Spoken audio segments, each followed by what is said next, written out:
for this portion of the reading, it's going to help you answer the questions on the second worksheet you had that looks like this. So I will read through all of the portions that would help you answer questions 1 through 8.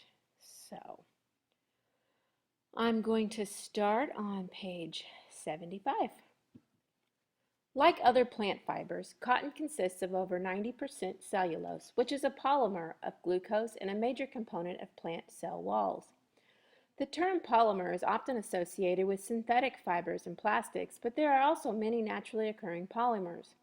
The word comes from two Greek words, poly, meaning many, and meros, meaning parts or units. So a polymer consists of many units. Polymers of glucose, also known as polysaccharides, can be classified on the basis of their function in a cell.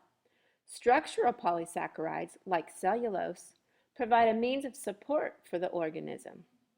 Storage polysaccharides supply a way of storing glucose until it is needed. Okay, I've stopped reading. I want to explain a few things. A structural means it's helping the plant stay rigid and upright because they don't have skeletons. So that's the purpose of cellulose in a cell. And then the storage polysaccharides, what you probably know those as, is starch. So starch is a storage of those long units of glucose.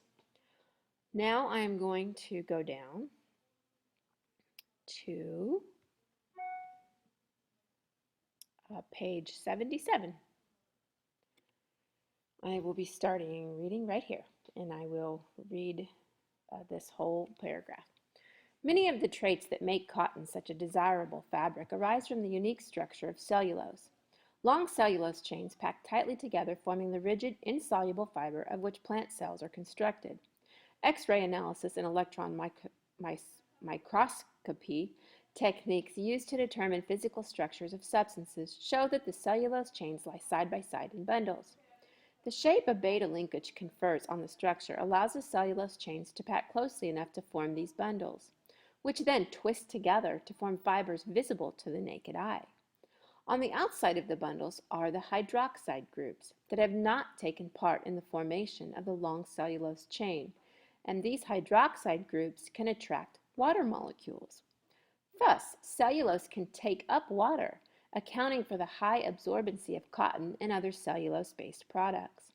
The statement that cotton breathes has nothing to do with the passage of air, but everything to do with the absorbency of water by cotton.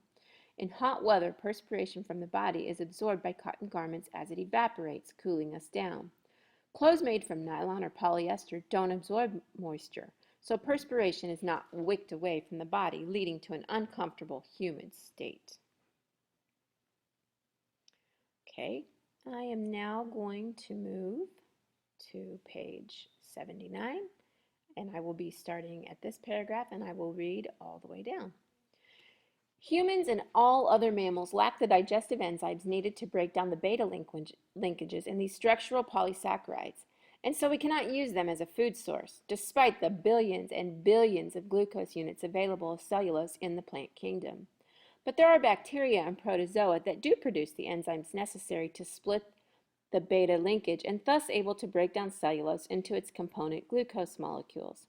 The digestive systems of some animals include temporary storage areas where these microorganisms live, enabling their host to obtain nourishment. For example, horses have I think that word is cecum. I do not know. A large pouch where the small and large intestines connect for this purpose. Ruminants, a group that includes cattle and sheep, have a four-chambered stomach, one part of which contains the symbiotic bacteria.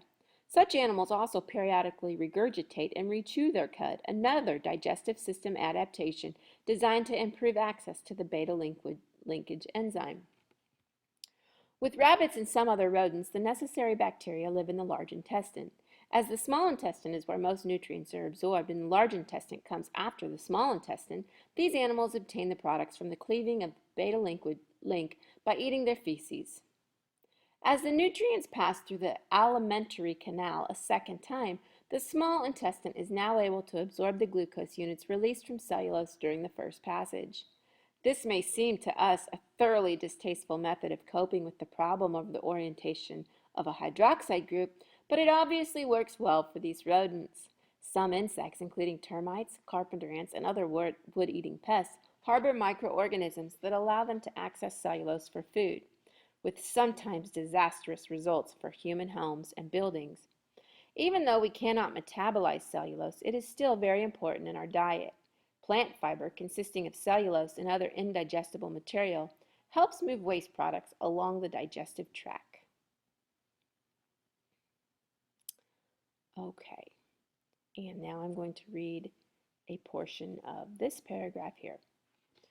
Though we lack the enzyme that breaks down a beta linkage, we do have a digestive enzyme that splits an alpha linkage.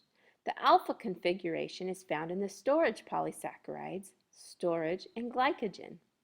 One of our major dietary sources of glucose, starch, is found in roots, tubers, and seeds of many plants.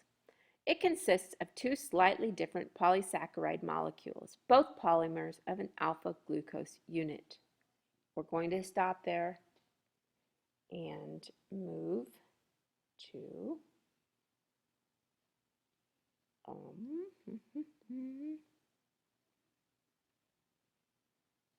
cellulose makes a big bang. And I will be reading through about right here, I believe. So, although there is a very large amount of storage polysaccharide in the world, there is a lot more of the structural polysaccharide, cellulose. By some accounts, half of all organic carbon is tied up in cellulose. An estimated 10 to the 14th power kilograms, about 100 billion tons of cellulose is biosynthesized and degraded annually. As it is not only an abundant, but also a replenishable resource, the possibility of using cellulose as a cheap and readily available starting material for new products long interested chemists and entrepreneurs. By the 1830s, it was found that cellulose would dissolve in concentrated nitric acid and that this solution, when poured into water, formed a highly flammable and explosive white powder. Commercialization of this compound had to wait until 1845 and a discovery by Friedrich Schoben of Basel, Switzerland. Schoben was experimenting with mixtures of nitric and sulfuric acids in the kitchen of his home against the wishes of his wife, who perhaps understandably had strictly forbidden the use of her residence for such activities. On this particular day, his wife was out, and Schoben spilled some of the acid mixture. Anxious to clean up the mess quickly, he grabbed the first thing that came to mind: his wife's cotton apron. He mopped up the spill and then hung the apron over the stove to dry. Before long, with an extremely loud bang and a great flash, the apron exploded. How Schoben's wife reacted when she came home to find her husband continuing his kitchen experiments on cotton and the nitric acid mix is not known. But we can imagine, right? What is recorded is what Schoben called his material Scheissbaumwolle, or gun cotton.